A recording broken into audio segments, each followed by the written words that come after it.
আয় আল্লাহ সারা পৃথিবীর মজলুম মুসলমানদেরকে মাফ করে দেয়, রেহাই দিয়ে দেয়, রেহাই দিয়ে।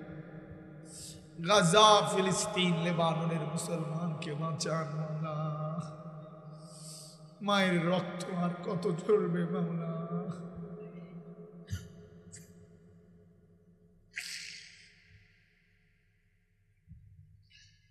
আল্লাহ তিন বাচ্চা কতটা দিন কাঁদবে মাওলা। আল্লাহ আমরা ফিলিস্তিনের বিজয় চাই, কালেমার বিজয় চাই, মাজলুমের বিজয় চাই, মোমেনের বিজয় দেখতে চাই। আল্লাহ আপনি দয়া করেন, আপনি দয়া করেন, আপনি দয়া করেন। মাটি তিন ধরনের হয়। রাসূলুল্লাহ সাল্লাল্লাহু আলাইহি সাল্লাম বলেছেন জমিন, কিছু জমিন আছে এমন যে জমিনের মধ্যে বৃষ্টির পানি পড়লে জমিন নিজেও পানি গ্রহণ করে ভিতরে, আবার উপরে পানি জমা রাখে, অন্য মানুষ উপকৃত হয়। কিছু জমিন আছে এমন শক্ত যে বৃষ্টির পানি পড়লে জমিনের ভিতরে পানি ঢুকে না, তবে উপরে জমা থাকে, অন্য মানুষ উপকৃত হয়। কিছু জমিন আছে এমন আঁকা বাঁকা, উঁচু নিচু,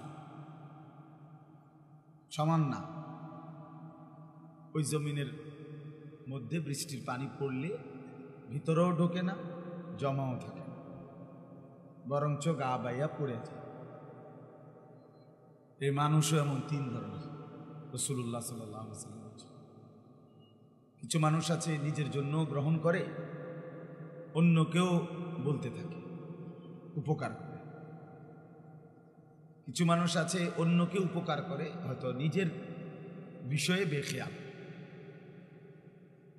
আর কিছু লোক আছে নিজের প্রতিও যত্নবান না, মানুষের কল্যাণেও ফিকির।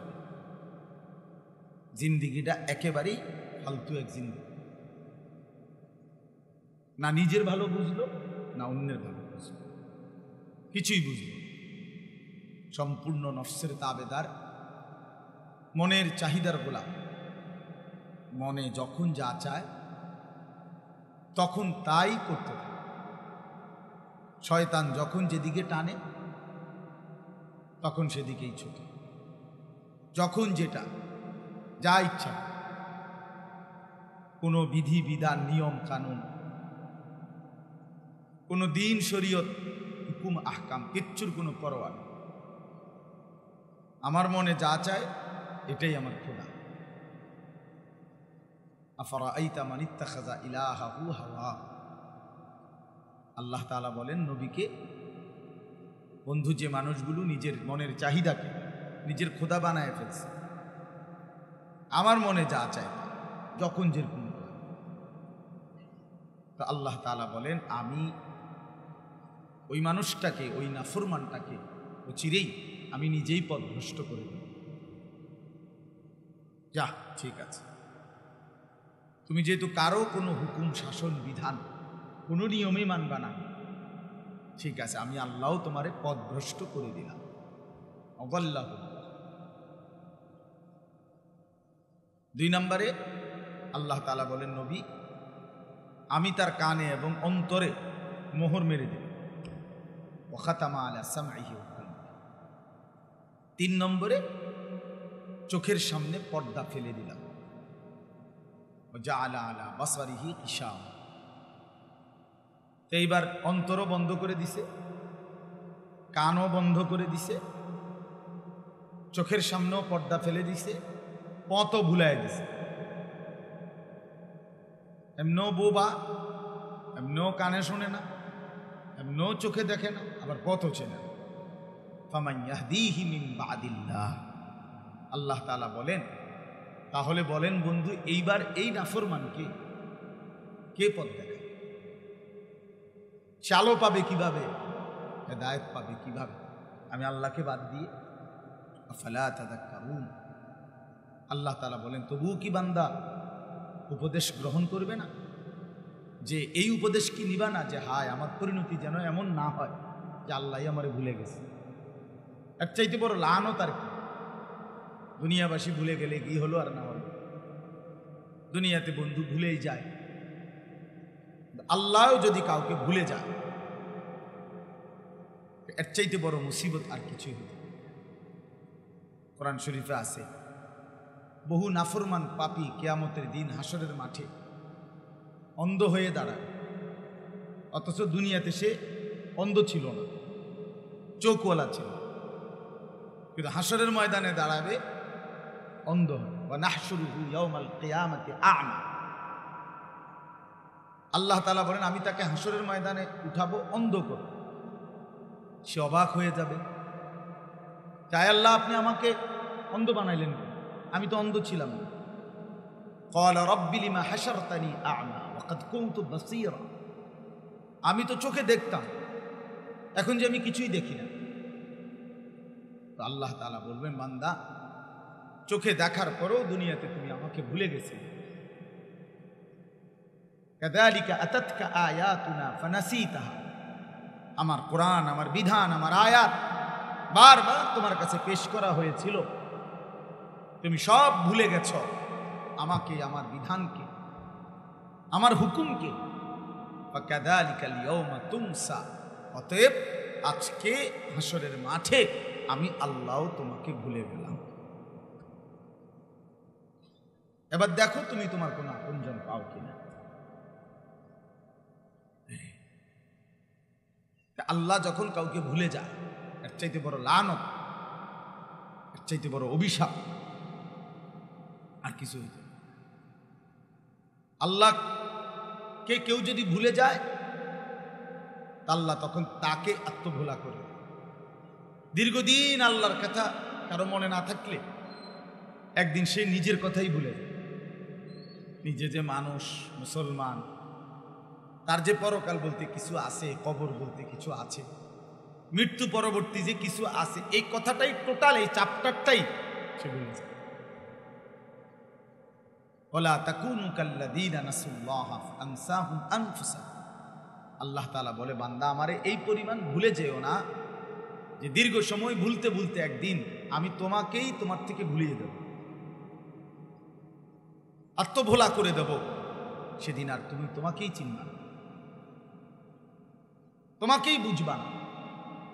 জিন্দেগির রাত আসে, দিন যায়, তো তোমার কোনো পরিবর্তন নেই। একই রকম নাফরমানি, অসভ্যতা, অশ্লীলতা, বেহায়াপনা, গুনাহ, হারাম রোজগার, এক জিন্দেগি। এর কারণ কি? এক কারণ আমি সবসময় বলি, লা হাওলা ইল্লা বিল্লাহ, আস্তাগফিরুল্লাহ।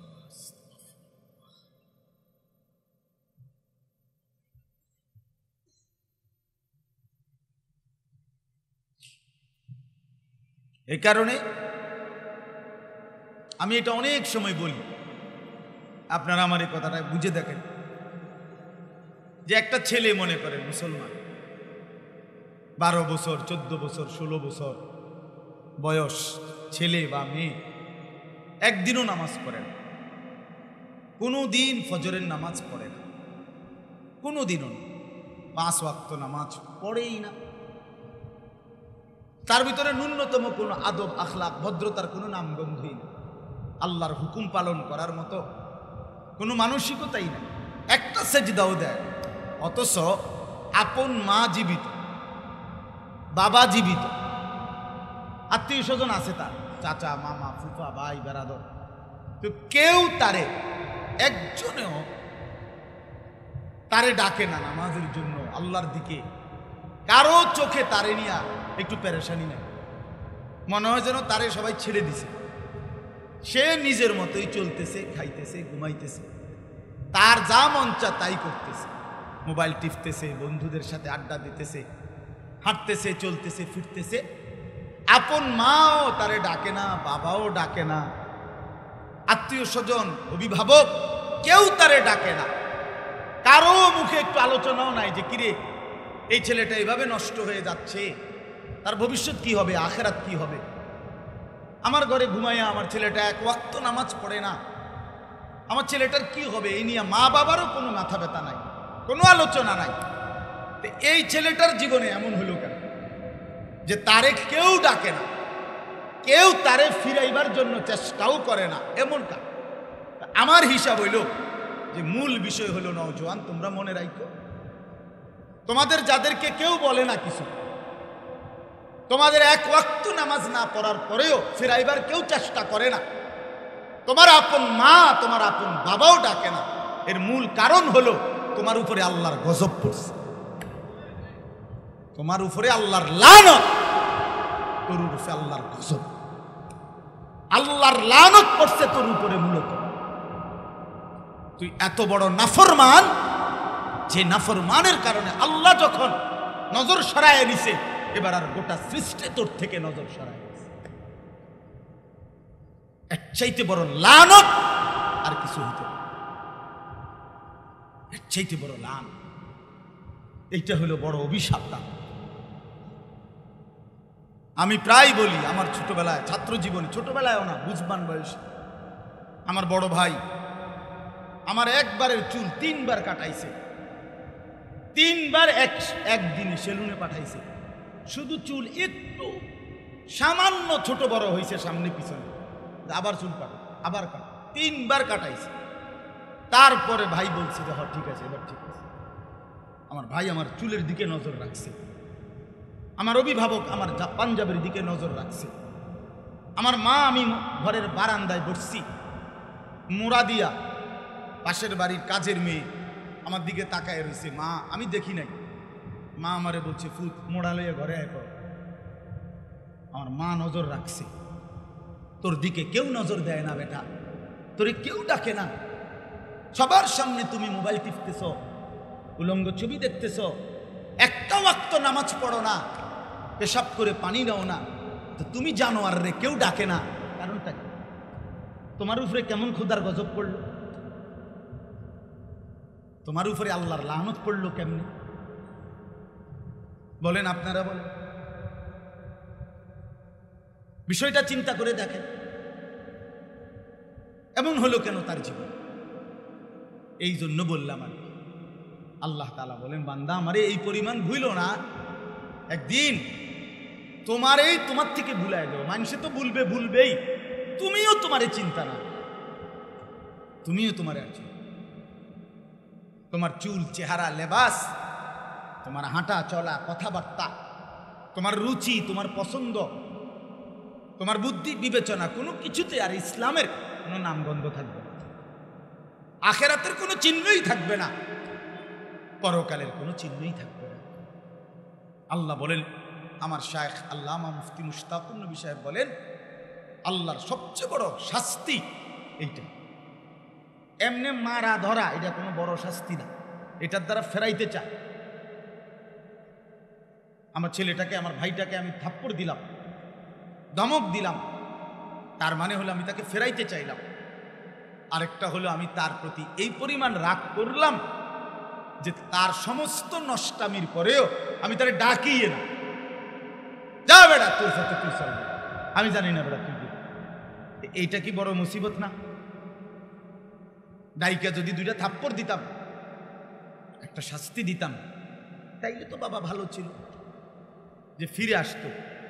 কিন্তু এখন তো তারে ছেড়েই দিছে, যে এখন সে যা চলতে চলতে প্রত্যেকটা মানুষের, ইমাম শাফিঈ রাহমাতুল্লাহ আলাইহি বলছেন,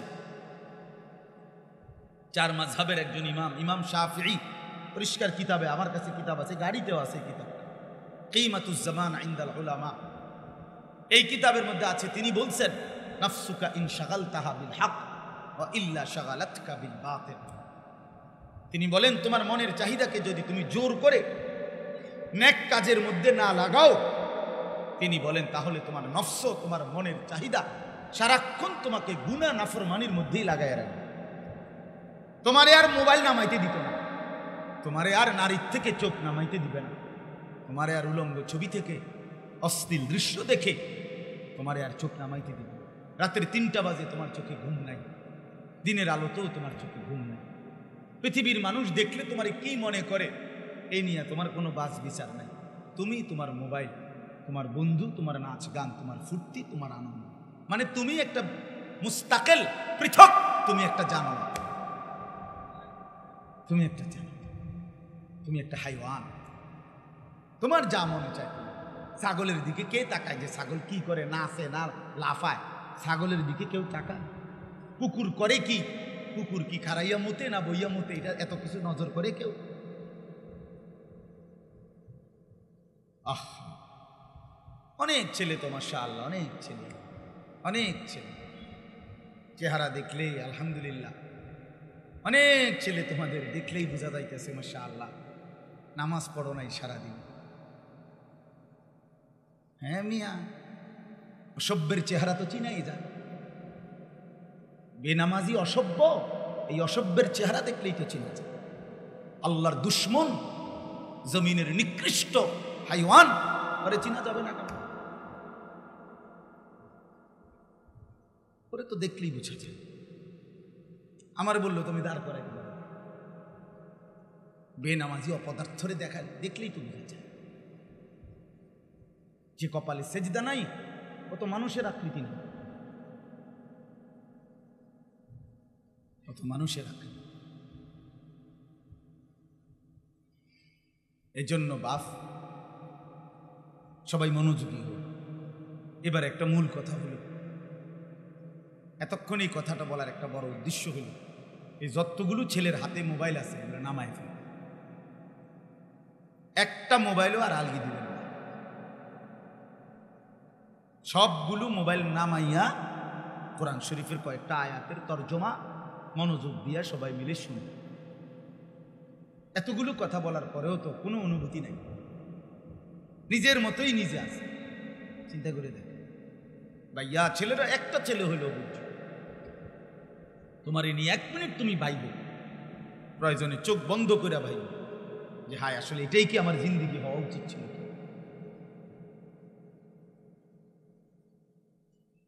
1 মিনিট, মানুষ তো একেবারেই 24 ঘন্টা তো মানুষ গাফেল থাকে না। আল্লাহ তাআলা মানুষকে আকল দিয়েছেন, দিমাগ দিয়েছেন, বুদ্ধি বিবেচনা বিবেক দিয়েছেন, ভালো মন্দর পার্থক্য করার মতো শক্তি দিয়েছেন। আলো অন্ধকার চিনে মানুষ, রোদ বৃষ্টি চিনে, আগুন পানি চিনে, হাসি কান্না বুঝে, সুখ দুঃখ বুঝে, আবেগ বুঝে, বেদনা বুঝে।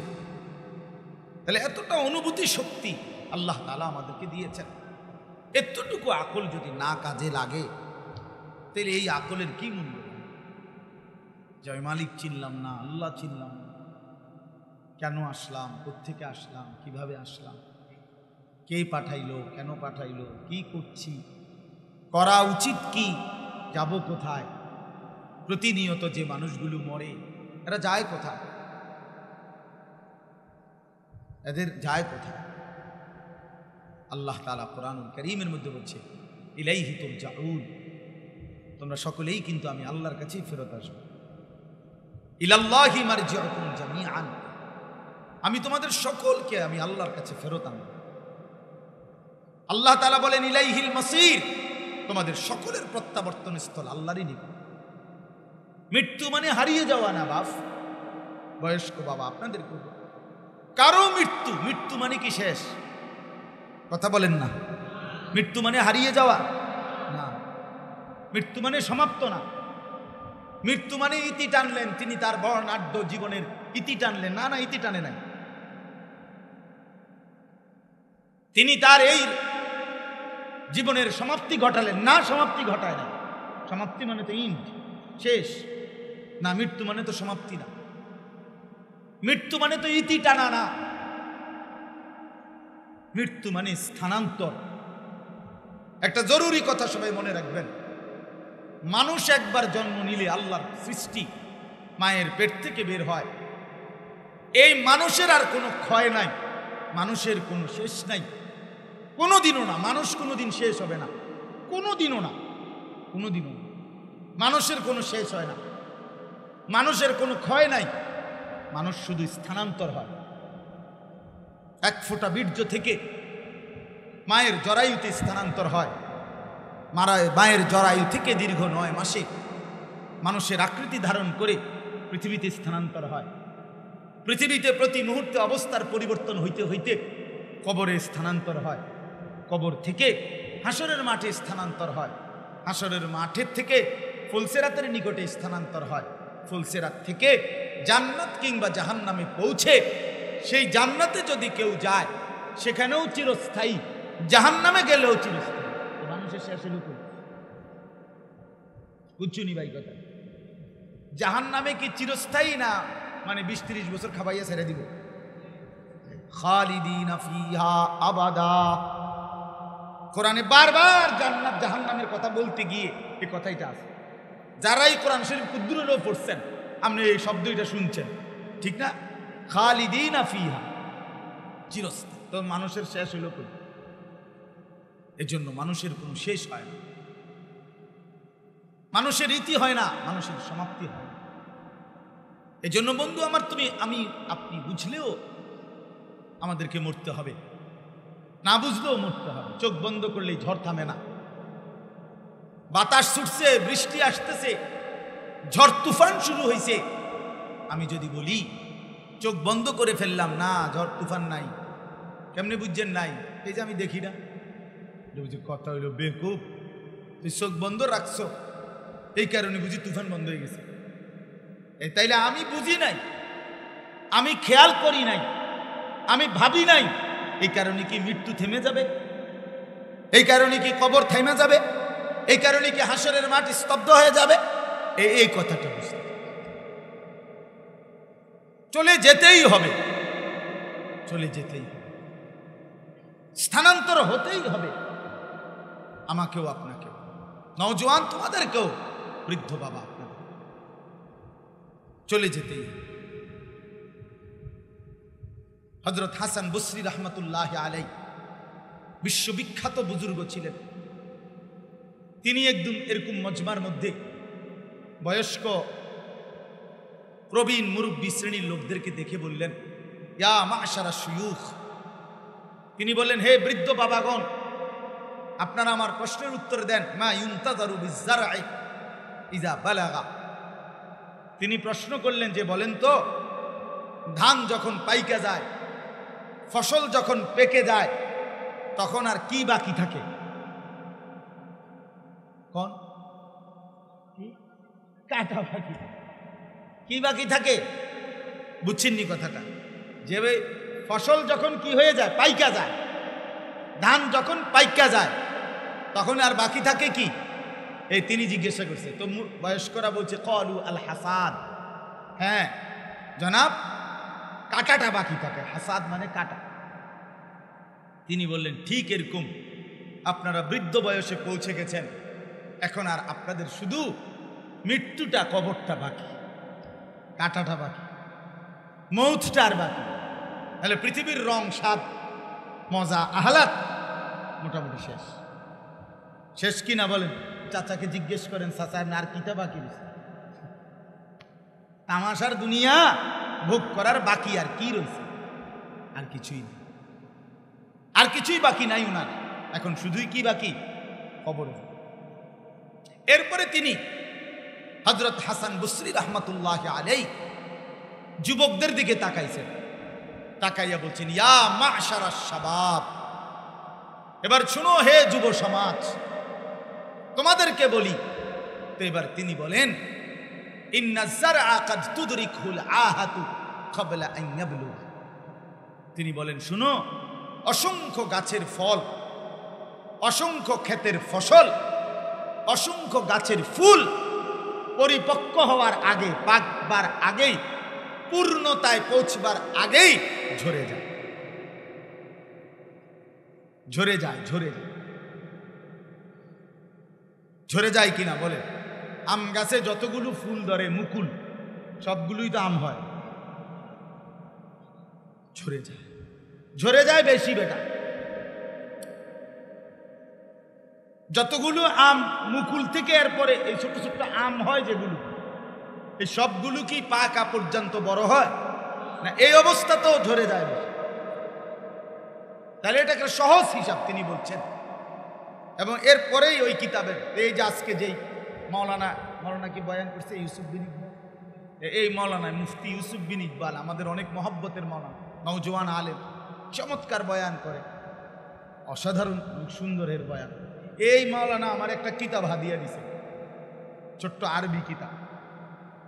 আর এই কিতাবটা হইল পূর্ববর্তী 15 জন বুজুর্গ এই পৃথিবীর, তারা যুবকদেরকে লক্ষ্য করে কি কি বলছেন। শুধু এই বইটার নাম এটা, মিন ওয়াসায়াস শাবাব, মিন ওয়াসায়াস সালাফ লিশ-শাবাব। এই বইটার মধ্যে আমি পড়ছি, এই মৌলানার হাদিয়া দেওয়া বই, সবসময় আমি এটা পড়ি। তো ওইখানে আছে এই কথাইটার মধ্যে যে হাসান বসরি রাহমাতুল্লাহ আলাইহি বলেন যে অসংখ্য গাছের ফুল, ফসল, ফল পরিপক্ক হওয়ার আগেই ঝরে যায়, পড়ে যায়। তো তিনি বলেন, ইবনুল জৌজি রাহমাতুল্লাহ আলাইহির উদাহরণ দিয়ে বলছেন যে হে যুবক, তুমি, প্রত্যেক যুবককে উনি বলছে যে হে নওজোয়ান, তুমি তোমার মহল্লার, তোমার পরিবার, তোমার আশপাশে দেখো যে তোমার বয়সী যুবক, কিশোর, তরুণ, নওজোয়ান কি পরিমাণ, আর তোমার মহল্লার মধ্যে বয়স্ক মুরব্বী, চাচা, দাদা কি পরিমাণ। তাহলেই তুমি পার্থক্য করবা যে নওজোয়ান যদি তোমার বয়সী তোমার আমলে থাকে 30 জন, তো তোমার এইটুকু জায়গার মধ্যে বয়স্ক লোক আছে সর্বোচ্চ 2 জন বা 3 জন। কি বলে মানুষ বলে না যে এই চাচা আর আমাদের বাড়িতে, পুরা বাড়িতে হুজুর চাচাই আর শেষ বাচ্চা রয়েছে, দাদাই আর এই দাদাই আমার শেষ মুরব্বী, এরকম বলে কিনা মানুষ। অথচ তখন কিন্তু অসংখ্য নওজোয়ান আছে। তাইলে বোঝা গেল, একটা উদাহরণ আমরাও বুঝি। মনে করো তোমার 18-20 বছরের বয়সী যদি তোমার বয়সী এই মুহূর্তে 30 জন থাকে এই মহল্লা তোমার কাছাকাছি, তাহলে এই যে আরো 20 বছর আগে, 30 বছর আগেও তো এই বয়সী 18-20 বছরের নওজোয়ান ছিল 30 জন। তো হেরা তো এই বুড়ার কাছে থাকার কথা, কথা বুঝছেন কিনা? হেরা এই বয়স্ক লোকটার কাছে আইবার কথা। তো বয়স্ক লোক একজন হবে কেন? বয়স্ক লোক 2 জন হবে কা? কথা বুঝছেন কিনা? যদি আমরা নওজোয়ান হই 30 জন, তো বয়স্ক তো হবে 28-30 জন, নয়তো 20-25 জন, হয়তো 5 জনের না ব্যবধান হবে।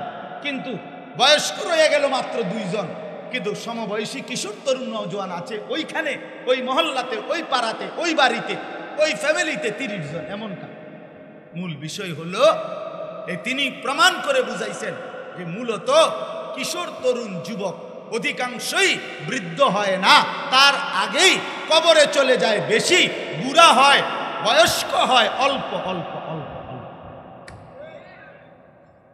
বুঝছুনি ভাই? অল্প। এটাই সত্য, এটাই বাস্তবতা, এটাই বাস্তব।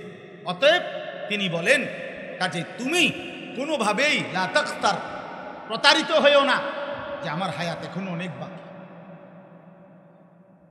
আমি মাত্র 12 বছর, আমি মাত্র 16 বছর, আমি মাত্র 18 বছর। না না, এখনো হায়াত আমার অনেক বাকি। না না, দুনিয়ার কেউ হয়তো বয়স্ক 60 বছরের হইলে এই কারণে আমিও পৌঁছবো, তার কোনো নিশ্চয়তা। আমরা এখন 5 ভাই জীবিত আছি আলহামদুলিল্লাহ। আমার 2টা ভাই, আমার মায়ের ঘরে আমরা 7 ভাই জন্ম নিয়েছিলাম। তো আমার মার 2 সন্তান, ওরা একেবারে ছোট্টই, কেউ 21 দিন, কেউ 2 মাস 3 মাসের মাথায় আমার ছোট 2টা ভাই মার ইন্তেকাল করছে। ওরা মরে গেল, ওরা মরে গেল। এবার আমার আগে আমার একটা ভাই মারা গেছে, আমার ও সেই ভাইয়ের নাম আব্বা আনিসুর রহমান রাখছিল। মানে আমার আগে যে ভাইটা মারা গেছে, আমার ছোট্ট, আমার আব্বা সেই ভাই মারা যাওয়ার পরে, আমার জন্মের পরে আবার আমার নামও এটাই রাখছে, আনিসুর রহমান। মা বলছে এটা আমার। এই জন্য দোস্ত আমার, বন্ধু আমার, বাবা আমার, চলেন সবাই মিলে ফিকির করি, কমপক্ষে আর কেউ বুঝুক বা না বুঝুক, আমরা তো মুসলমান। আমরা যদি আখেরাত ভুলে যাই, আমরা যদি মৃত্যুকে ভুলে যাই, আমরা যদি কবরকে ভুলে যাই, আমরা যদি পরকালকে ভুলে যাই, তো প্রিয় নবী সাল্লাল্লাহু আলাইহি ওয়াসাল্লাম 23 বছরে মেহনত করলেন কার জন্য? কারে বুঝাইবার জন্য। আমি দেরি করতাম না ভাই, সবাই মিলে মনোযোগ দিয়ে আমার এই আয়াতগুলো এক টানে বলে ফেলবো তর্জমা। কিন্তু আগে শুধু আমি কথাটা বুঝাইতে চাই। আমাদের প্রিয় নবী সাল্লাল্লাহু আলাইহি ওয়াসাল্লাম 23টা বছর কি পরিমাণ কষ্ট করছেন ভাই আমার, প্রথম দিন থেকে শেষ দিন পর্যন্ত কি পরিমাণ কষ্ট সয়েছেন তিনি, কি পরিমাণ। তায়েফে কি পরিমাণ পাথরের আঘাত সয়েছেন, হাদিসের কিতাবে আছে। বিশ্বাস করেন, আল্লাহ নবী সাল্লাল্লাহু আলাইহি সাল্লামকে যখন তায়েফের ছেলেরা পাথর মারতে মারতে রক্তাক্ত করে তায়েফের সীমানা থেকে বের করে দিছে, নবী সাল্লাল্লাহু আলাইহি ওয়াসাল্লাম তখন একটা আঙ্গুরের বাগানে আশ্রয় নিছে। এই আঙ্গুরের বাগানে ঢুকবার পরে ছেলেরা চলে গেছে, পাথর মারছিল যে ছেলেগুলো, রাত্রিবেলা সারা শরীর রক্তাক্ত। নবীজির সাল্লাল্লাহু আলাইহি সাল্লামের সাথে তখন নবীজির পালক পুত্র যায়েদ ইবনে হারেসা রাদিয়াল্লাহু তাআলা আনহু ছিলেন। তিনি বলেন, আল্লাহ নবী সাল্লাল্লাহু আলাইহি সাল্লামের রক্তের কারণে পায়ের জুতা মুবারক, পায়ের তালুর থেকে জুতা আমি খুলতে পারতেছিলাম না, এইভাবে রক্ত জমাট বাইধা গেছিল। এই রাত গভীরে সারা শরীর রক্তাক্ত। আল্লাহ নবী সাল্লাল্লাহু আলাইহি সাল্লাম একেবারে সরাসরি কিতাব আছে, কারো মসজিদে যদি ফাজাইলে আমাল থাকে ওইখানে হেকায়েতে সাহাবার অংশের মধ্যে আছে, অন্যান্য কিতাবেও আছে। আল্লাহ নবী সাল্লাল্লাহু আলাইহি সাল্লাম রাতের অন্ধকারে একাকী, ওই দিন রাত্রির সারা শরীর রক্তাক্ত। নবীজি একটা লম্বা দোয়া করছিলেন, হাদিসে আছে, লম্বা দোয়া করছিলেন। এই দোয়ার মধ্যে নবীজি চোখের পানি ফেলে প্রথম আল্লাহর কাছে বলছিলেন, ইলা মান তাকিলনি, আল্লাহ আপনি আমারে কার কাছে পাঠাইলেন, কেমন মানুষের কাছে পাঠাইলেন। কোন মানুষ বুঝি তার নবীকে এইভাবে পাথর মারে। আমি তাদেরকে কল্যাণের দিকে ডাকলাম, তারা আমাকে এইভাবে পাথর মেরে প্রত্যাখ্যান করলো। ইলা বাঈদিন ইয়াতাজাহামুনি, আল্লাহ আপনি আমাকে কি এমন অপরিচিত মানুষের কাছে পাঠাইলেন যারা আমারে কোনোভাবেই চিনল না? আপনি কি আমার এমন দুশমনের কাছে পাঠাইলেন যাদের উপরে আমার কোনো কথাই কার্যকর হইল না? এইভাবে মনের আবেগে অঝরে কাঁদছে নবী সাল্লাল্লাহু আলাইহি সাল্লাম। এরপরে নবীজি বলছে, আল্লাহ তবে মনে আপনার কাছে আমার ফরিয়াদ, ইনলাম তাকুন আলাইয়া গাদাবুন ফালা উবালি, আল্লাহ তবে আমি রাত গভীরে আপনাকে বলি, আপনি যদি বলেন আপনি আমার উপরে রাগ করেন নাই, আপনি আমার উপরে সন্তুষ্ট আছেন, তো হাজার পাথরের আঘাতের পরেও আমার কোনো পরোয়া নাই। ফালা উবালি, আমি আর কোনো পরোয়া করি না, শুধু আপনি বলেন আপনি খুশি কিনা, আপনি নারাজ না হলেই চলবে, তাইলে বাপ বলেন। আপনারা কি পরিমাণ পাথরের আঘাত খাইলেন নবী নিজে, রাহমাতুল লিল আলামিন, তিনি সমস্ত গুণে শ্রেষ্ঠ নবী, তিনি পর্যন্ত চোখের পানি ফেলে বললেন, আল্লাহ এ কেমন মানুষের কাছে আমারে দিলেন যারা আমাকে এইভাবে রক্তাক্ত করল। কি পরিমাণ কষ্টটা পাইছেন তিনি, কি পরিমাণ কষ্ট পাইছেন। তাহলে তায়েফের সেই রক্ত, উহুদের দান শহীদ, পেটে পাথর বাঁধা ক্ষুধার কষ্ট, সাহাবীরা শাহাদাত বরণ করছেন। 3 মাস ঘরের চুলায় বিবিরা রান্না করা কোনো খাবার খান নাই। আল্লাহর কসম, আম্মা জান আয়েশা বলছেন নবীজির স্ত্রী, যে 3 মাসে কোনোদিন আমাদের কোনো বিবির ঘরে নবীকে নিয়ে আমরা কোনোদিন এক বেলা রান্না করা কোনো খাবার, চুলায় যাও রান্না করা কোনো খাবার খাই নাই। 3 মাস এত কিছুর বিনিময়ে যেই ইসলাম, যেই কোরআন, যেই দ্বীন, যেই সুন্নাত নবীজি পেশ করলেন পৃথিবীতে, সেটা কার জন্য? কার জন্য? তুমি যুবক 1 ওয়াক্ত নামাজ পড়বা না, তো রাসূল কার জন্য? তুমি যুবক কোনোদিন রাসূলের চুলের মতো চুল রাখবা না, তো রাসূল সাল্লাল্লাহু আলাইহি সাল্লাম কার জন্য? তুমি যুবক কোনোদিন আল্লাহর কথা, রাসূলের কথা মানবাই না, সিদ্ধান্ত নিয়ে আনিছো, আল্লাহ নবী সাল্লাল্লাহু আলাইহি সাল্লামের এই মেহনত কার জন্য? বলেন, আপনারা বলেন, আপনারা বাবারা বলেন। আপনাদের চোখের সামনে আপনাদের ছেলেরা নামাজ পড়ে না, আপনাদের চোখের সামনে আপনাদের মেয়ে পর্দা করে না, আপনাদের চোখের সামনে আপনাদের বউ পর্দা করে না, আপনাদের চোখের সামনে আপনাগো মহিলারা, আপনাদের ছেলে মেয়েরা, নাতি নাতনিরা দিন রাত টেলিভিশনের মধ্যে রঙিন ছবি, নর্তকীর নাচ, নাটক, সিনেমা, জিনা, ব্যভিচারের দৃশ্য দেখে আপনাদের চোখের সামনে আপনাদের সবগুলো ছেলে মেয়ের হাতে হাতে বড় মোবাইল, ওরা সারা রাত উলঙ্গ ছবি দেখে, নর্তকীর নাচ গান দেখে। আপনাদের যদি কলিজায় কোনো ব্যথা না হয়, আপনারা যদি অস্থির না হন, পেরেশান না হন, তো এদের আখিরাত কে গড়বে? তাহলে ইসলাম কার জন্য, আল্লাহ কার জন্য, রাসূল কার জন্য, কোরআন কার জন্য, আখিরাত কার জন্য? আল্লাহ নবী সাল্লাল্লাহু আলাইহি সাল্লাম কোরআন কার জন্য রেখে গেলেন, সুন্নাত কার জন্য রেখে গেলেন? আপনি শুরু করেন এখান থেকে ওই মাথা পর্যন্ত, খোঁজ নিয়ে দেখেন। এখন আপনি বলেন যে একজন একজন করে যে ভাই মিসওয়াক ব্যবহার করেন কয়জন? দেখেন। দস্তরখান বিছায় খানা খান কয়জন? দেখেন। শুধু এই হুজুর যারা মাদ্রাসা পড়ুয়া তালিব ইলম, এরা বাদ দিলে বাকিদের খবর দেখুন। অতএব রাত গভীরে আমি দেরি করতে চাই না, দয়া করে আল্লাহর ওয়াস্তে একটু ইনসাফের সাথে আমরা ভাবি। সব ছেলে যদি সমানভাবে নাও বদলাও ভাই, কিছু ছেলে বদলাও। তোমরা ভাবো ভাই সবাই তো আর একসাথে হবে না। তোমরা ফিকির করো ভাই, ইসলাম কেন ছেড়ে দিলাম?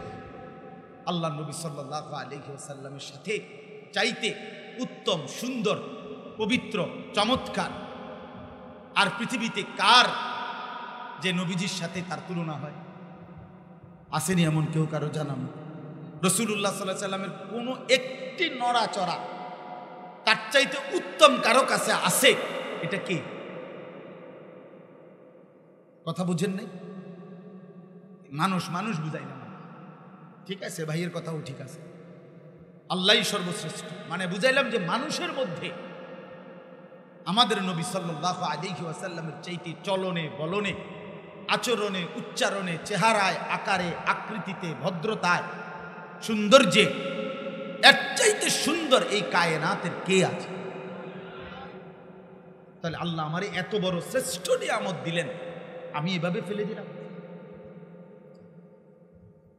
আমি এভাবে ছুড়ে মারলাম? বলেন। আমাদের বাংলাদেশের একজন বড় বুজুর্গ আছেন, হযরত মাওলানা মুফতি আবু সাঈদ দামাত বারাকাতুহুমুল আলিয়া, বাংলাদেশের বিখ্যাত কওমি মাদ্রাসা ঢাকা ফরিদাবাদ মাদ্রাসার প্রধান মুফতি, বাংলাদেশের হাজারো আলেম যার মুরিদ, হাজার হাজার আলেমের শায়েখ তিনি। আমি হযরতের বয়ান নিয়মিত শুনি, হযরতের বয়ানে আমি শুনছি নবী সাল্লাল্লাহু আলাইহি সাল্লাম বলছেন, আল্লাহ তাআলা ইউসুফ আলাইহিস সালামকে সৌন্দর্য, আল্লাহ তাআলা গোটা সৃষ্টির অর্ধেক সৌন্দর্য আল্লাহ ইউসুফকে দান করছে, আর বাকি অর্ধেক সৌন্দর্য আল্লাহ তাআলা বাকি সমস্ত মাখলুকাত সৃষ্টিকে দান করছে। এলো এই 50-50, অর্ধেক সৌন্দর্য পুরোটাই দিছে ইউসুফকে, আর বাকি অর্ধেক বন্টন করে দিছে আল্লাহর সৃষ্টি জগৎকে। এই আসমান, জমিন, পাহাড়, নদী, ফুল, ফল, পশু, পাখি, মানুষ, পুরুষ, নারী, এই সব সৌন্দর্য অর্ধেক, আর ইউসুফ আলাইহিস সালাম একা অর্ধেক। কথা বুঝছেন? তো হুজুর বলছে যে কিতাবে আছে মুহাদ্দিসিনে কেরাম, উলামায়ে কেরাম, পূর্ববর্তী মুহাদ্দিসিন বলেন, তাহলে নবীজির সৌন্দর্য কোন? বুঝেন নাই? অর্ধেক তো কার? ইউসুফ আলাইহিস সালাম, অর্ধেক তো গোটা বাকি সৃষ্টির।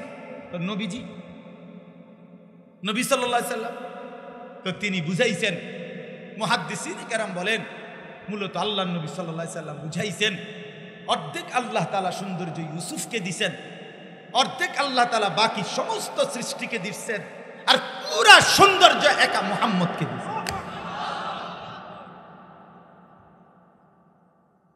তু তন্হা দাঁড়ি। আল্লামা ইকবাল বলছেন, হুসনে ইউসুফ দমে ঈসা ইয়াদে বাইদা দারি, আঁচে খুবা হমা দারান তু তন্হা দাঁড়ি। সোয়া লাখ নবীর যত সিফাত, আদম থেকে ঈসা, সমস্ত নবীর যত গুণ, বৈশিষ্ট্য, সিফাত, মুজিজা, ও নবী মুহাম্মদ সাল্লাল্লাহু আলাইহি সাল্লাম, আপনার মাঝে যদি খুঁজি, আপনি একাই সব নিয়ে আছেন। সেই রাসূল আমাদের রাসূল। আপনি চিনলেন না ভাইয়া, চিনলেন না। কেন দাড়ি কাটলেন? কাকে প্রত্যাখ্যান করলেন? কারে প্রত্যাখ্যান করলেন? রাসূলুল্লাহ সাল্লাল্লাহু আলাইহি সাল্লামকে প্রত্যাখ্যান করলেন। কারে গ্রহণ করলেন? কারে? নির্দিষ্ট করে কেউ বলতে পারবে যে পৃথিবীতে অমুক ব্যক্তির দাড়ি কাটার কারণে যে সৌন্দর্য ফুটে উঠছে, এই কারণে সবাই দাড়ি কাটে, এরকম কোনো নির্ধারিত কোনো আছে কোথাও কারো কাছে? কেউ জানে না, কেউ জানে না। এই জন্য রাসূলুল্লাহ সাল্লাল্লাহু আলাইহি সাল্লামকে কেন প্রত্যাখ্যান করলাম? কোরআনুল কারীম এবার দেখেন, এই কোরআনুল কারীমের চাইতে দামি, এই কোরআনুল কারীমের চাইতে উন্নত, সঠিক, বিশুদ্ধ, নিখুঁত কিতাব, শব্দ, বাক্য, লিখুনি আর কোথাও আছে? পৃথিবীর সমস্ত জেনারেল শিক্ষার এই যত বইপত্র একত্র করলে কোরআনুল কারীমের আলহামদুলিল্লাহি রাব্বিল আলামিন এই এক বাক্যের সাথেও তো তুলনা হবে, এক শব্দের সাথে। পৃথিবীর কারো কাছে, আমার ভাই আমার কথাটা খেয়াল করেন, আমাদের কোরআন আল্লাহ তাআলা প্রথম যেদিন নাজিল করছে, যেভাবে, যেই শব্দে, যেই অক্ষরে 23 বছরে যেভাবে নাজিল করছেন আল্লাহ, আল্লাহর কসম আজকে 1500 বছর পরেও হুবহু ওইভাবেই আছে। কিন্তু ইহুদিদের কাছে, ইহুদি তাদের কাছে পৃথিবীতে, সারা পৃথিবীর কোন ইহুদির কাছে মুসা আলাইহিস সালামের উপরে নাজিলকৃত, তারা বলে আমরা মুসা নবীর অনুসারী। তো মুসা নবীর উপরে যে তাওরাত নাজিল হয়েছিল, আল্লাহ নাজিল করছে, ওইটার কোনো মূল, কোনো কপি, লিখিত কোনো সংস্করণ গোটা পৃথিবীর কোনো ইহুদির কাছে নাই। এটা হেরাও মানে গোটা পৃথিবীর কোনো খ্রিস্টানের কাছে, এই যে সারা ইউরোপ, আমেরিকা, এই যে ইউরোপ কান্ট্রি, সারা পৃথিবীর এরা কত আধুনিক, কত গবেষক, কত কিছু বানাইছে, কিন্তু তাদের কারো কাছে কোনো জাদুঘরে, কোনো মাটির তলে খ্রিস্ট ধর্মের যে ইনজিল ঈসা আলাইহিস সালামের উপরে নাজিলকৃত এর মূল কপি, যেটা আল্লাহ নাজিল করছে, যেটা এরকম কোনো কপি আল্লাহর কসম তাদের কাছে নাই। এটা তারাও স্বীকার করে। আমরা নিজেরাও দেখছি, ইনজিল শরীফ আমার কাছেও আছে, খ্রিস্টানদের এই কিতাব পরিষ্কার। কার? আর হিন্দু ধর্মের ওয়ালারা করবে, জিজ্ঞাসা করেন আপনাদের এই বেদ, কুরআন, রামায়ণ, গীতা, এগুলো আসমানি কিতাব কিনা? হারা বলবে না, এগুলো তাদের দেবতা বা কারো, তাদের কেউ ধর্মগুরু এদের বানানো, মানে এদের লিখিত। তাহলে পৃথিবীতে কারো কাছে আল্লাহ নাজিলকৃত পবিত্র নিখুঁত কোনো কিতাব এই মুহূর্তে নাই। একমাত্র মুসলমানের কাছেই আসমানি কিতাব হুবহু আছে। তাহলে আমার রসুল সর্বশ্রেষ্ঠ, আমার কোরআন সর্বশ্রেষ্ঠ, আমার আল্লাহ সর্বশ্রেষ্ঠ, আমার ধর্ম ইসলাম সর্বশ্রেষ্ঠ, আমি নষ্ট হব কেন? আমি নষ্ট হব কেন? আমার ছেলেটা নষ্ট হবে কেন? আমার মেয়েটা নষ্ট হবে কেন? আমার স্ত্রী নষ্ট হবে কেন? আমার ঘর বরবাদ হবে কেন? আমাদের কি ছিল না? আমাদের আল্লাহ আছে, আমাদের সর্বশ্রেষ্ঠ রসুল আছে, আমাদের সর্বশ্রেষ্ঠ কিতাব আছে, আমাদের সর্বশ্রেষ্ঠ ধর্ম আছে। আমার যুবক ভাই, তোমরা সব ছেড়ে দিলা কেন? আল্লাহকেও ভুলে গেলা, রসুলকেও ভুলে গেলা, কোরআনকেও ভুলে গেলা, ইসলামকেও। এত কিছু প্রত্যাখ্যান করলে মুসলমান থাকে কেমন? কেমনি থাকে? এই জন্য আমি অনুরোধ করছি, আমরা সবাই মিলেই ভাবি, আল্লাহর ওয়াস্তেই ভাবি। বাবারাও ভাবেন, আপনি আসলে আপনার সংসার কি সাজাইলেন? কোন সংসারে মানুষের দেখায়, হ্যাঁ মানুষের দেখায় খাট বানাইছি, সোফা বানাইছি, নিজে খারাপ থেকে মিস্ত্রি কাজ করছে, হুজুর নিজে দাঁড়ার থেকে করছে। মিস্ত্রির বাপের ক্ষমতাও নাই 2 নম্বর কাঠ দিব, নিজে থেকে বিল্ডিং এর কাম করছে। প্রতিটা ইট হুজুর আমি নিজে পানি দিছি, নিজে গিয়ে দাউদ কেন দিতে বালু আনছি। আমার একজনে বলছে কুমিল্লা বাড়ি, আমার হুজুর আমি নিজে ট্রাকের লগে গিয়ে ময়মনসিংহতে বালু আনছি, বালু। এরপরে বালুরে সমস্ত বালু আবার পানি দিয়ে ধুইছে, ধুইয়া এই বালু শুকাইছে আর ওই বালু দিয়া আস্তে মানে বালুরে এভাবে ধুইছে যাতে বালুর মধ্যে কোনো বালু না থাকে। না এটা ধুইছে কিন্তু বালুরে দুই লোকা। হ্যাঁ মানে বুঝাইলাম আর কি কত যত্ন নিছে।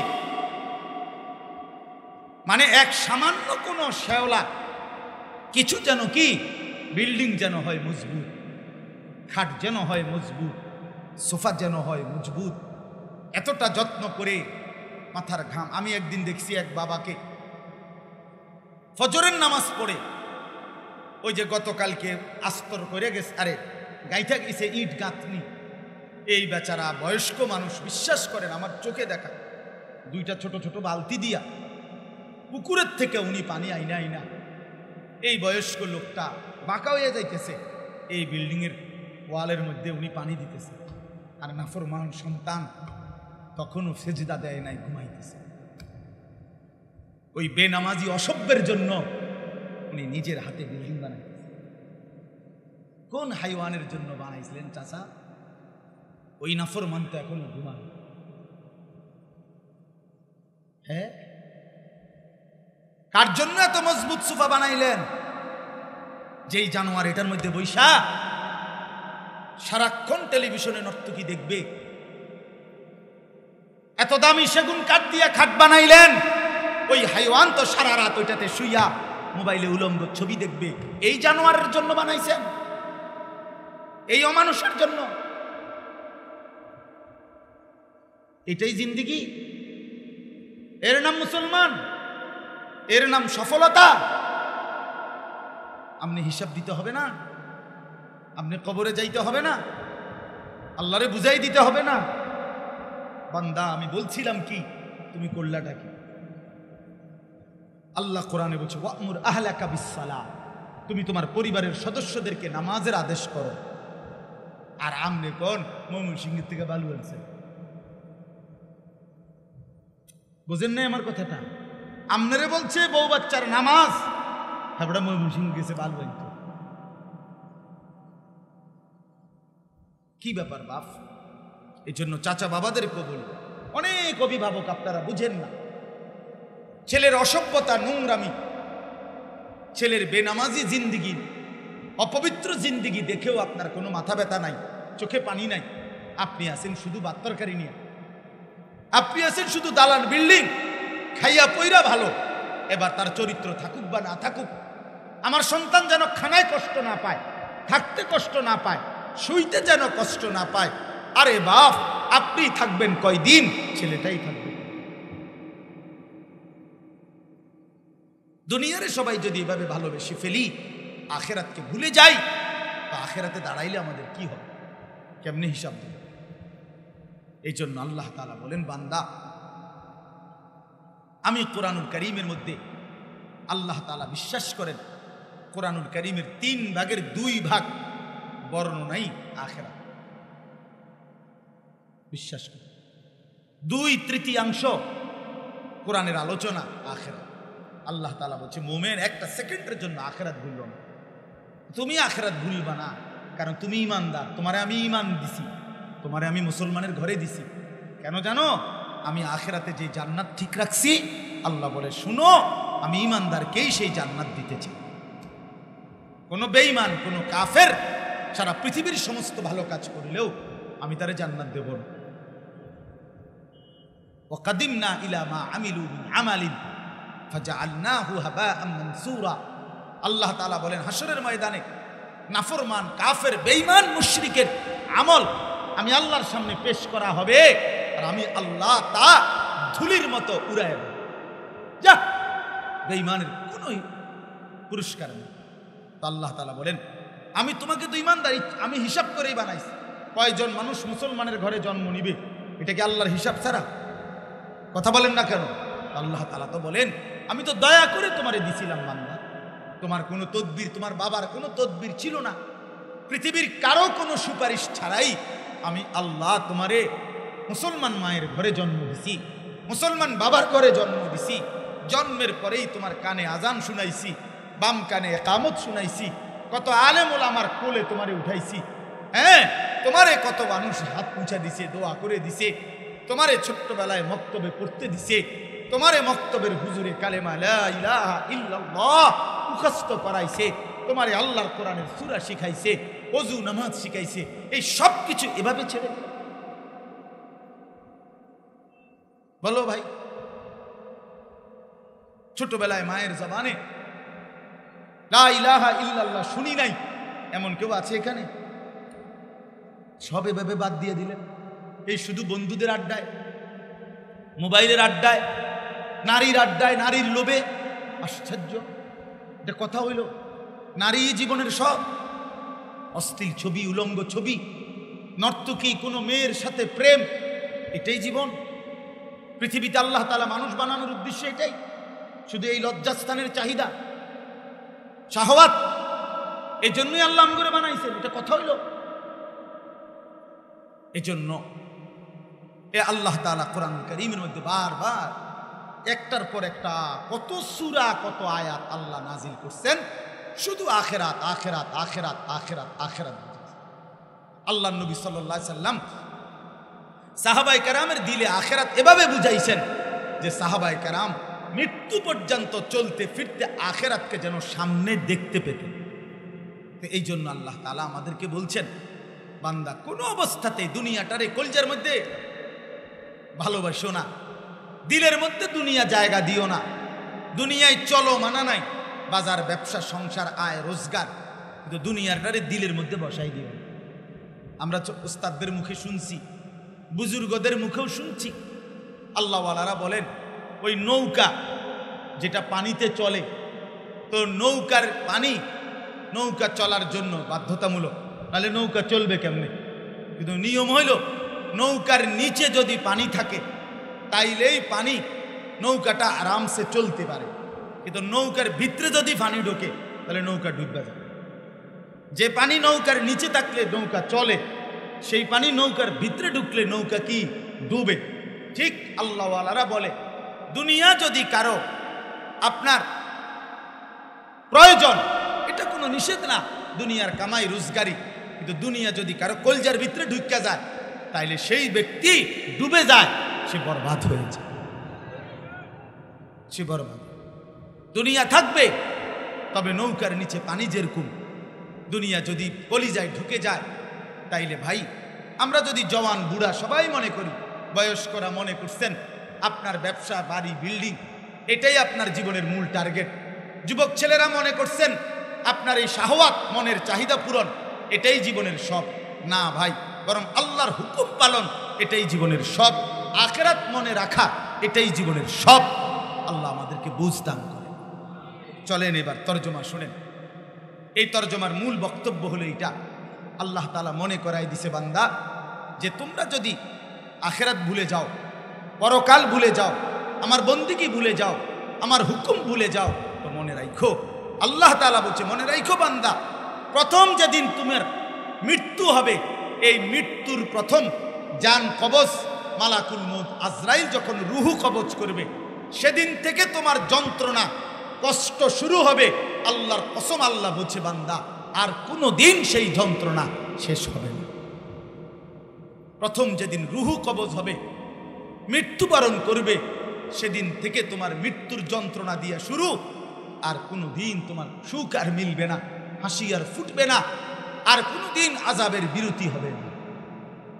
এই দেখেন আল্লাহ বলে। এবার শুধু তর্জমাটা শুনেন, তাইলে আমার কথা শেষ। 29 পারা 75 নম্বর সূরা, আল্লাহ তাআলা বলেন কাল্লা বাল তুহিব্বুনাল আজিলা। আমার বান্দা, এতভাবে আমি তোমাদেরকে আখিরাতের কথা বললাম, কিয়ামতের কথা বললাম, অথচ তোমরা তো দুনিয়াকেই কেবল ভালোবেসে ফেলেছ। ওয়াতাদারুনাল আখিরা, আখিরাতকে ছেড়ে দিয়েছ। তো আল্লাহ তাআলা বলেন বান্দা, ছেড়ে দিলেও মনে রাখবা আখিরাতে কিন্তু যেতেই হবে। কথা বলেন না কেন? যেতে হবে নি, এটা বুঝেননি? মনে করেন আমি বুঝছি না, এই কারণে ফেরেশতা বলবো না, তো আপনি বুঝছেন না, তো ঠিক আছে আপনি দুনিয়াতেই থাকেন। কথা বলেন না, এমন কোনো সুযোগ আছে না। আল্লাহ তাআলা বলেন হাসরের ময়দানে তোমাদেরকে দাঁড়াইতেই হবে। আর সেদিন সমস্ত মানুষের চেহারা হবে দুই রকম, উজুহুন ইয়াওমাইদিন নাযিরা। হাসরের ময়দানে কিছু মানুষের চেহারা থাকবে পূর্ণিমার চাঁদের মতো উজ্জ্বল, ইলা রাব্বিহা নাযিরা। আল্লাহু আকবার। তারা সরাসরি তাদের রব আল্লাহকে সচক্ষে দেখতে থাকবে। ওয়া উজুহুন ইয়াওমাইদিন বাসিরা। কিছু মানুষের চেহারা হবে বিমর্ষ, মলিন, কুৎসিত। তাযুন্নু আন ইউফআলা বিহা ফাকিরা। আমার যুবক ভাই, এই আয়াতের তরজমা শোনো। আল্লাহ তাআলা বলেন হাসরের ময়দানে নাফরমান মলিন চেহারায় দাঁড়াবে, আর তখন সে বুঝে ফেলবে, তার কলিজার মধ্যে সারাক্ষণের কথা আসবে যে আজকে আল্লাহর আযাব তার কোমরের হাড্ডি ভাঙা ফেলবে। আন ইউফআলা বিহা ফাকিরা অর্থ কোমরের হাড্ডি। আল্লাহ বলেন নাফরমান বুঝে ফেলবে আজকে আল্লাহর আযাব তার কোমরের হাড্ডি ভাঙ্গা ফেলবে। কোমরের হাড্ডি যদি কারো ভাঙ্গা ফেলে তো সে আর দাঁড়ায় থাকতে পারে না। পারে কি? সে আর দাঁড়ায় থাকতে পারে। আল্লাহ তাআলা বলেন কাল্লা ইযা বালাগাতিত তারাকি। তোমার যন্ত্রণা শুরু হবে কোত্থেকে? আল্লাহ বলেন যখন তোমার জান কবজের সময় আসবে আর মালাকুল মউত আজরাইল রুহুটা বের হতে চাইবে না নাফরমানের, তো কলিজাটার ভিতর থেকে রুহুটা ধইরা একটা টান দিয়া ছিঁড়ে ফেলবে। এই ছিঁড়ে ফেলবার সাথে সাথে তারাকি, আল্লাহ বলেন প্রত্যেক নাফরমানের রুহু কলিজা যখন টান দিয়া ছিঁড়বে আজরাইল, তখন কণ্ঠনালীর কাছে চলে আসবে। কণ্ঠনালী। এরপরে ভাই, এরপরের কথাটা আমি একটা জিনিস দিয়ে বুঝাইতে হবে। এইটা দিয়ে বুঝতে সুবিধা হবে। এই যে টিস্যুটা, এটা কিন্তু আপনি বাইর করতে খুব সহজ। এই যে টান দিলেই বের হয়ে গেল না, এটা কোনো ঝামেলা আছে বাইর হইতে? আচ্ছা, এইখানে দেখেন একটা জিনিস আছে, এই একটা পলিথিন আছে, এই যে পলিথিন দেখছেন, এই পলিথিনটা কিন্তু টাইট করে এটার সাথে লাগানো। এইটা আপনি টান দিলে খুলবে না, খুলবে এমনি স্বাভাবিকভাবে। ওই টিস্যুটা যেরকম বের হয়ে গেছে, এটা কি এমন বের হবে? তো এটারে কি করতে হবে? বের করতে হইলে এইভাবে টাইনা ছিটতে হবে। সিরা ছাড়া উপায় আছে কি? এইটারে টাইনা টাইনা ছিটতে হবে। এই যে এরকম ছিট। আল্লাহর কসম নবী বলছে নাফরমান পাপী প্রথমত মালাকুল মউত তার কলিজাটার থেকে রুহুটা টাইনা ছিঁড়ে দিলে কণ্ঠনালীর কাছে আসবে। এবার কণ্ঠনালীর থেকে বের হতে চাইবে না, মালাকুল মউত আজরাইল এইভাবে টাইনা হেসরাইয়া টুকরা টুকরা করে ছিঁড়া এরপরে ভাই আল্লাহর কসম, এটা হাদিস আছে। নাফরমান বন্ধু তোর কলিজা ছিঁড়া ফেলবে, তোর রুহটা ছিঁড়া ফেলবে আজরাইল।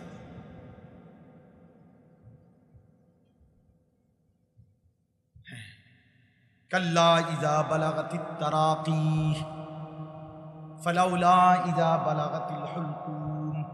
ওইখানেও একই কথা। ওয়ালাউ তারা ইযিদ যালিমুনা ফি গামারাতিল মাউত। আল্লাহ বলে বন্ধু আমি যদি আপনারে সচক্ষে দেখাইতাম নাফরমানের মৃত্যুর যন্ত্রণা কতটা ভয়ানক, আপনি যদি দেখতেন বন্ধু অস্থির হয়ে যাইতেন, উম্মতের দরদে কাঁদতেন বন্ধু। হায় আমার উম্মতের কষ্ট কেমন হবে, কেমন হবে। মাফ করবেন। কাল্লা ইযা বালাগাতিত তারাকি। আল্লাহ বলে নাফরমানের মৃত্যুর যন্ত্রণা রূহটাকে টেনে যখন কণ্ঠনালীতে চলে আসবে, নাফরমান তখন ছটফট করবে। অকিল মান রাক। আশপাশের স্বজনরা বলবে তখন কে তাকে এখন ফু দিবে, কে তাকে ঝাড় দেবে, ফুঁক দেবে। তখন সবাই বলবে কবিরাজ ডাকো, বৈদ্য ডাকো, ওজা ডাকো, ডাক্তার ডাকো, অ্যাম্বুলেন্স ডাকো, ওরে বাঁচাও, দেখো না কেমন ছটফট করছি। ওয়ান্না আন্নাহুল ফিরাক। আল্লাহ বলে কিন্তু নাফরমান বুঝে ফেলবে আজকে তাকে দুনিয়া থেকেই বিচ্ছিন্ন হইতে হবে। আজ আর ডাক্তার ডেকেও লাভ নাই, হসপিটালে নিয়েও লাভ নাই, লাভ নাই, লাভ নাই। মালাকুল মউত আজরাইল তো দাঁড়ায় গেছে, নাফরমান তো আজরাইলকে দেখতেছে। খোদার কসম বন্ধু, আত্মীয় স্বজন তো কেউ দেখে না, কিন্তু ওই ব্যক্তি তো সরাসরি দেখে। নবীজি বলছেন, প্রতিটা মানুষ ইমানদার হোক নাফরমান হোক, আজরাইল সামনাসামনি দেখা না দিয়া কারো জান কবজ করে না। হ্যাঁ, আগে আগে দাঁড়ায় আসে, আগে বুঝায় হেরে আমি মালাকুল মউত, এরপরে রুহু কবজ। বিশ্বাস করে নবীজি বলছেন, ইমানদারের কাছে আইসা সুন্দর আকৃতিতে মালাকুল মউত আইসা বলে, হে আল্লাহর প্রিয় বান্দা, পবিত্র আত্মা, আল্লাহর সন্তুষ্টির জন্য বেরিয়ে আস। আল্লাহ রাসূল সাল্লাল্লাহু আলাইহি ওয়াসাল্লাম বলছেন, জগ, কলস, গ্লাস পানি ভরা, এটা যদি কাইত করে তো পানি পড়ে যেরকম সুন্দরভাবে না আরামসে, আল্লাহ রাসূল সাল্লাল্লাহু আলাইহি ওয়াসাল্লাম বলছেন, ইমানদারের রূহ এরকম আরামসে মালাকুল মউতের হাতে চলে। বাহ, আল্লাহ তৌফিক দান। আর নাফরমানেরটা আসবে না, সিরা সিরা বাই। আমি তো উদাহরণ দিছি এটা দিয়ে না, নবীজি উদাহরণ দিছেন, আমি তো মনে করে বুঝানোর লেগে কইছি। নবীজি উদাহরণ দিছেন কাবাবের শিক কাবাব, দেখছেন না আপনারা? শিক কাবাব যেন শিকের মধ্যে যে গোশত পোড়ায়, এইটার নিয়ম কি? এটার নিয়ম হলো, এই শিকের মধ্যে যখন গোশতটা পোড়ায়, গোশতটা যদিও খুলে ফেলে খাইবার সময়, খুললেই তো দেয় ফ্রিজে, কিন্তু শিকটার মধ্যে কিছু কিছু গোশত, কুদ্দুর কুদ্দুর গোশত লাগিয়া থাকে শিকের মধ্যে, এটা একদম ক্লিয়ার হয় না। কথা বুঝেন নাই? এই আল্লাহ নবী সাল্লাল্লাহু আলাইহি সাল্লাম উদাহরণ দিছে, হাদিসে হলো এই শব্দ যে, উম্মত শুনো, শিকের মধ্যে যেরকম লাইগা থাকে ওই গোশতের কাবাব এগুলো, এইটা যেরকম ভিজা কাপড় দিয়া টাইনা টাইনা বাহির করে, কুদ্দুর কুদ্দুর করে টাইনা টাইনা এই গোশতের টুকরা এগুলো পরিষ্কার করতে হবে না শিকটা। এই আল্লাহ রাসূল বলে, মালাকুল মউত আজরাইল তোর কলজার ভিতর থেকে রূহটা এরকম চিরা চিরা টুকরা টুকরা করে বাইরে কাবাবের শিক পরিষ্কার করে দেয়। আল্লাহ বুঝ দান করেন। আমার ভাই মাদ্রাসাওয়ালা হুজুর ওলামা, ওদেরকে বেকুব মনে করেন না, বেওকুফ মনে করেন। ওলামায়ে কেরাম, যুব সমাজ সবাই মিলে আপনাদেরকে আল্লাহর দিকে ফিরাবার জন্য আয়োজন করছে। ওমা ইয়াকিলুহা ইল্লাল আলিমুন। আল্লাহ বলেন, আমার আখিরাত, আমার পরকাল, আমার তাওহীদ, আমার রিসালাত, আমার এই কথাগুলো সবচেয়ে বেশি বোঝে কারা? আল্লাহ বলেন আলিমুন, কোরআনের শব্দ। আল্লাহ বলছে যারা ওলামা, খোদার কসম, তারা, আল্লাহ নিজে বলছে, আখিরাত পরকাল সবচেয়ে বেশি বোঝে, সবচেয়ে বেশি বোঝে। অতএব দয়া করে বন্ধু, ওলামায়ে কেরাম আপনাদেরকে ঠকায় না, ওলামায়ে কেরাম ঠকায় না, ওলামায়ে কেরাম প্রতারিত করে না, ওলামায়ে কেরাম দুনিয়ার জন্য কামরা কামড়ি করে না। নাহলে আমরাও বুঝি যে মসজিদের ৮,০০০ টাকা বেতন এক মাসের, অটো ড্রাইভারের ডেইলি ইনকাম মিলাইলে মাসে অটোওয়ালার এর চাইতে বেশি ইনকাম, সিএনজিওয়ালার এর চাইতে বেশি ইনকাম। এটা আমরাও বুঝি, আমাদের এই হুজুররাও বুঝে, সবাই বুঝে যে এতে বালা অটো চালাইলে বালা, এর থেকে বালা সিএনজি চালাইলে বালা। এই ৮,০০০ টাকা, ৬,০০০ টাকা, ১০,০০০ টাকা, ১২,০০০ টাকা, তাও সব সময় নগদ পাওয়া যায় না, বাকি থাকে ঘুরায় গাড়ায় দেয়, ভাঙ্গা ভাঙ্গা দেয়, কত রকমের জোড়াতালি দিয়া দেয়। কিন্তু ইমাম সাহেব আল্লাহর উপরে ভরসা কইরা খোদার ১২ মাস মালিকের ঘরে গোলামির সেজদা করতেই থাকে।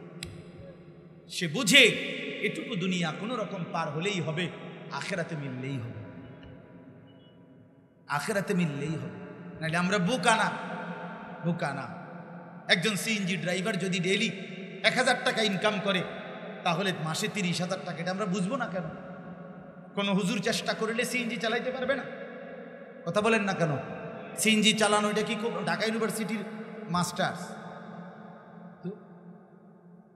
তাই দুনিয়া কামাই করা তো সবাই বুঝে ভাইয়া। আপনারা যেমন ভাত মাছ খেয়ে বড় হইছেন, আমরাও তো ভাত মাছ খাইয়ে বড় হয়েছি। আমরা কি সিরা চাবাইয়া বড় হয়েছি? এই জন্য বললাম, ওলামায়ে কেরাম, দিনদার শ্রেণী, নামাজি মানুষ যারা, তারা আল্লাহর আখিরাতকে বুঝে এই জন্য তারা দুনিয়া ত্যাগ করে আখিরাতের তালাশ করে। তো আল্লাহ তাআলা বলেন ওয়াকিলা মান রাক, স্বজনরা বলবে তারে এখন রক্ষা করবে কে? ওয়াযান্না আন্নাহুল ফিরাক, অথচ সে বুঝে ফেলছে তাকে এখন দুনিয়া ছেড়ে যেতেই হবে, নাফরমান। ওয়ালতাফাতিস সাকু বিসাক, আল্লাহ তাআলা বলেন এই নাফরমান পাপী পায়ের যেই দুইটা গোছা, আমরা যে জুতা পরি পায়ের গোড়ালি, আল্লাহ তাআলা বলে দুই পায়ের গোড়ালি নাফরমান মালাকুল মউত আজরাইল আসলে মৃত্যুর যন্ত্রণায় তার দুইয়ের পায়ের গোড়ালি এভাবে মিলে যাবে, কিন্তু ভয়ে আতঙ্কে কষ্টে যন্ত্রণায় দুইটা পাও একটু নাড়াইবার মতো ক্ষমতাও তার থাকবে। ইলা রব্বিকা ইয়াউমা ইদিনিল মাসাক, এই অবস্থায় সে আল্লাহর কাছে ফিরতে হবে। এই শেষ কথা হলো এবার মৃত্যুর যন্ত্রণা কেন এমন ভয়ানক হইল? সিরা টুকরা টুকরা কইরা টাইনা হেসরাইয়া নাফরমানের রুহু কেন বের করলো ফেরেশতা? আল্লাহ বলেন শুনো, কারণ ফালা সাদ্দাকা, যুবক ভাই শেষ কথা শোনো, ফালা সাদ্দাকা ওয়ালা সাল্লা, আল্লাহ বলেন কারণ এই নাফরমান আমি আল্লাহকে বিশ্বাস করে নাই, ওয়ালা সাল্লা ওয়ালা সাল্লা, এবং নামাজ আদায় করে নাই। এই জন্য বেনামাজি ছেলেরা মনে রাখো কলজাটা ছিঁড়া ফেলবে, মাতবরি মাস্তানি। হ্যাঁ আচ্ছা করো না, ভাতে তো খাও, আর কি তা ভাতে তো খাও। হ্যাঁ জীবনে খুব আহামরি তো কিছু উপভোগ করার কিছু নাই, মানুষের বেড়ি আড়ে তুমি ফিসে ফিসে টোটো করো, এই তো, আর কি তা, আর কি মোবাইলে নর্তকী ছবি দেখো, তো এতে কি কোনো নর্তকী তোমার কাছে আইসি কোনো দিন? তুমি যাও না এর কাছে যে তোমার জন্য আমি সারা রাত জায়গা আছি, 5 হাতে একটা লাথি দিব, একটা লাথি দিব যদি যে অপদার্থ তোর কইছিনি আমার লেগে ঘুম মারতি, তোর মতো বেকুবের লেগে আমি যাবো নাকি? কার জন্য জীবন শেষ করে দিলাম? কার জন্য হায়াত নষ্ট করে দিলাম? চরিত্র শেষ করলাম, হ্যাঁ যৌবন শেষ করলাম, নিজের হাতকে নাপাক কাজে ব্যবহার করলাম, নিজের শরীরের সক্ষমতাকে যৌন শক্তিটাকে বরবাদ করে দিলাম, বিনিময় কি পাই বলেন? কোনো কিছু অর্জন হয়েছে? কিছু? আল্লাহ বুঝতাম। এই জন্য ভাই আজকের থেকে সিদ্ধান্ত নেন নামাজ পড়তে হবে, বলেন বলেন ইনশাআল্লাহ। ওয়ালাকিন কাযযাবা ওয়া তাওয়াল্লা, বরং সে আমি আল্লাহকে মিথ্যা মনে করেছে, আমি আল্লাহর হুকুম থেকে মুখ ফিরায় নিছে। সুম্মা যাহাবা ইলা আহলিহি ইয়াতামাত্তা, আল্লাহ বলেন সমস্ত নাফরমানি করেও, এক ওয়াক্ত নামাজ না পড়েও নাফরমান, স্ত্রী সন্তান পরিবারের মাঝে অহংকারের সাথে ঘোরাফেরা করছে, চলাফেরা করছে, নামাজ নাই, হালাল রোজগার নাই, কিন্তু চেহারা সুরতে এমন বাপ সাহেব যেন জমিদার, বাটফার, কোনো লজ্জা শরম নাই, চিটার, আইসা ঘরে বউ বাচ্চার সাথে এমন ভাবে কথাবার্তা বলতেছে যে অহংকারী ভাব, অথচ ওজনে কম দিয়া, সুদের লেনদেন কইরা, কিস্তিতে লেনদেন কইরা, হারাম রোজগার কইরা, হাজারো মানুষকে ঠকাইয়া বাটপার সিটার, তুমি আইসা এখন ঘরে অহংকার করে বউ বাচ্চার কাছে বসে আছো, সংসার চালাইতেছো। আল্লাহ বলেন অহংকারী, তোর উঁচা মাথা আমি নিচু করবই করব, খাফিদাতুর রাফিয়া, নিচু করে দাও। আউলা লাকা ফাআউলা সুম্মা আউলা লাকা ফাআউলা, আল্লাহ তাআলা বলেন এই শেষ কথা হলো, আল্লাহ তাআলা বলেন হে নাফরমান মনে রেখো আমি আল্লাহ বলছি, আউলা লাকা তোমার জন্য দুর্ভোগ, ফাআউলা আবারও বলছি তোমার জন্য দুর্ভোগ, সুম্মা আউলা লাকা আবারও বলছি তোমার জন্য দুর্ভোগ, ফাআউলা আবারও বলছি তোমার জন্য দুর্ভোগ। আল্লাহ 4 বার বলছে বান্দা নাফরমান মনে রেখো তোমার জন্য আযাব, তোমার জন্য আযাব, তোমার জন্য আযাব, তোমার জন্য আযাব। কয়বার? কয়বার? কেন 4 বার বললেন? তাফসীরের মধ্যে লিখছে একবার জান কবজের সময়, দ্বিতীয়বার কবরের সময়, তৃতীয়বার হাসরের ময়দানে, চতুর্থবার জাহান্নাম। কষ্ট পাইবা তুমি জান কবজের সময়, কষ্ট পাইবা তুমি কবরে থাকাকালীন, কষ্ট পাইবা তুমি হাসরের ময়দানে, কষ্ট পাইবা তুমি জাহান্নামে। তোমারে আর কোনোদিন ছাড়া হবে না, এই শেষ কথা। এই জন্য বন্ধু আমার, আমরা এখন দোয়া করি। এর আগে সবাই ইনশাআল্লাহ, অনেক ছেলে তোমরা বসছো ভাই, আমি সব সময় আমি বহুত বড় আহাজারি করি, উদ্দেশ্য শুধু আমার একটাই, মুসলমানের নওজোয়ান ফিরবে। নাইলে ভাই আসলেই এত চিৎকার চেঁচামেচি করার মাকসাদ এটাই। আমি খুব বলি, আজকে তোমরা যুবকরা ভাইরা সবাই জানো ফিলিস্তিনের মধ্যে কি পরিমাণ মুসলমান, এই বেঈমান ইসরায়েলের ইয়াহুদি কুত্তারা কি পরিমাণ মুসলমানের রক্তে জমিন ভাসায় দিতেছে।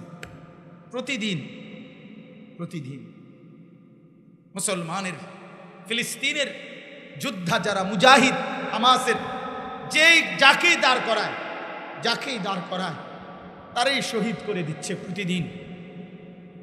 তাইলে এইভাবে মুসলমানের রক্তে আল্লাহর জমিন ভাসতেছে। সেই সময় ভাই আমার, এই সময় তুমি বইয়া বইয়া মুসলমানের বাচ্চা হইয়া মোবাইলে ছবি, নাচ, গান, বেনামাজি এ জিন্দিগি দিয়ে জীবন শেষ করে দিচ্ছে, এটা মানায় না, মানায় না। এক পাশে যদি কেউ দেখে এখানে এখানে একটা রক্তে ভাসা লাশ গড়াগড়ি করতেছে, এই সময় বুঝি মানুষ মোবাইল টিপে গেল, এটা বুঝি ইনসাফ? আজও আল্লাহরে ডাকবার সময় হয় নাই। এই জন্য ভাই আমার, এই নাফরমানির জিন্দেগি ছেড়ে দে। আমরা নিয়ত করি ইনশাআল্লাহ 5 ওয়াক্ত নামাজ পড়ব ইনশাআল্লাহ। বিশেষ করে 15 বছর থেকে 30 বছর যাদের বয়স, 14-15 থেকে, তারা নিয়ত করো, হাত তুললে নিয়ত। বুড়া মানুষ না, বুড়া মানুষ হাত তুললেন না, নওজোয়ান হাত তোলেন, নওজোয়ানরা হাত তোলেন। মাশাআল্লাহ, নিয়ত করলাম তো আমরা ইনশাআল্লাহ। আল্লাহ তাআলা আমাদেরকে তৌফিক দান করেন। আল্লাহ তাআলা, তোমরা যুবকরা ইনশাআল্লাহ ফিরলে, তোমরা নামাজি হইলে ইনশাআল্লাহ আগামী দিনে তোমরা ইমাম মাহদির পক্ষে লড়বা।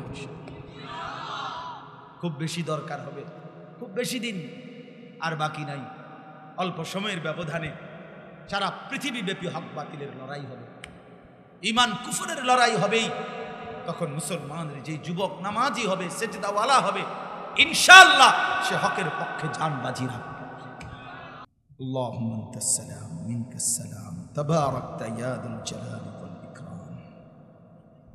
আল্লাহ আপনি মাফ করে দেন, মাওলাই করিম আপনি মাফ করে দেন, রাত গভীরে মাফ করে দেন। আপনার বান্দারা অনেক কষ্ট করেই আপনার কথা শুনেছে। আল্লাহ আপনি প্রত্যেকের জিন্দেগি বদলে দেন, প্রত্যেকের জীবন বদলে দেন। আল্লাহ প্রত্যেককে হায়াতের কদর করার তৌফিক দান করেন, বাকিটা জীবন কদর করার তৌফিক দান করেন। আল্লাহ আপনি চাইলে এরা বদলে যাবে, আপনি না চাইলে কিছুই হবে না। আপনি দয়া করলে প্রতিটা কপাল সেজদাওয়ালা কপাল হবে। আপনি দয়া করেন, আপনি রহম করেন, রহম করে। আযাব দিলে আপনার কোনো লাভ নাই, মাফ করে দিলে আপনার কোনো ক্ষতি নাই। আপনি ফিরায় দিলে আশ্রয় দেবে কে? আপনি তাড়ায় দিলে রক্ষা করবে কে? আল্লাহ আপনি দয়া করেন, আপনি দয়া করেন।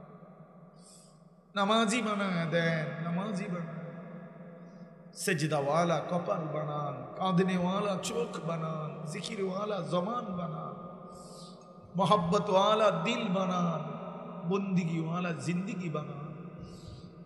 আল্লাহ ছেলেগুলোকে বদলে দেন, ছেলেগুলোকে বদলে দেন। আল্লাহ এদেরকে বদলে দেন, এদেরকে বদলে দেন। আল্লাহ একটা ছেলেকে বঞ্চিত করেন না, একজন কেউ না, একজন কেউ না, একজন কেউ। আমার বাবা চাচাদেরকে আরো বেশি নেক আমলের তৌফিক দান করেন।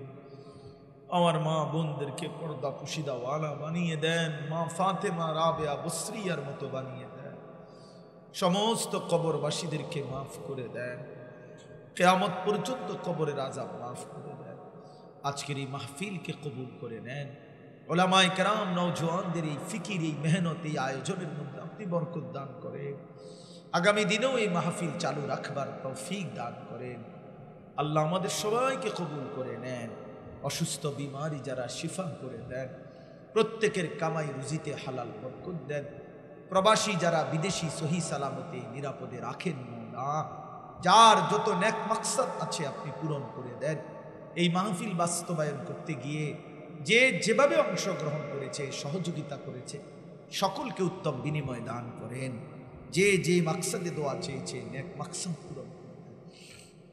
আল্লাহ আমার দেশকে নিরাপদ করে দেন, গোটা দেশের উপরে খায়র বরকত দান করেন। আল্লাহ প্রতি ইঞ্চি জমিনের মধ্যে কোরআনের নূর জারি করে দেন, ইসলামের আলো জ্বালিয়ে দেন। আল্লাহ রাত গভীরে ফরিয়াদ, আমাদেরকে একজন ইনসাফকার শাসক দান করেন। আমরা ন্যায়পরায়ণ শাসক চাই, আমরা ইমামে আদেল চাই, আমাদেরকে ইমামে আদেল দান করেন। আর কোন জালেম আমাদের উপরে চাপাইয়া দিয়েন না, না মাওলা দিয়েন না। আমরা আর জুলুমের শিকার হতে চাই না। আমরা কোরআনের আলোয় বাঁচতে চাই, আমরা ইসলামের আলোতে বড় হতে চাই। আমাদের প্রজন্মকে আমরা কোরআনের নূরে রঙিন করতে চাই। আপনি তৌফিক দেন, আপনি হিম্মত দান করেন। আয় আল্লাহ সারা পৃথিবীর মজলুম মুসলমানদেরকে মাফ করে দেন, রেহাই দিয়ে দেন, রেহাই দিয়ে দেন। গাজা, ফিলিস্তিন, লেবাননের মুসলমানকে বাঁচান মাওলা। মায়ের রক্ত আর কত ঝরবে মাওলা।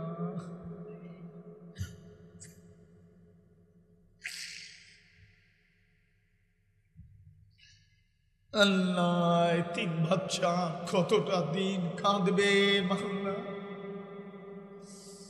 আল্লাহ আমরা ফিলিস্তিনের বিজয় চাই, কালেমার বিজয় চাই, মাজলুমের বিজয় চাই, মুমিনের বিজয় দেখতে চাই।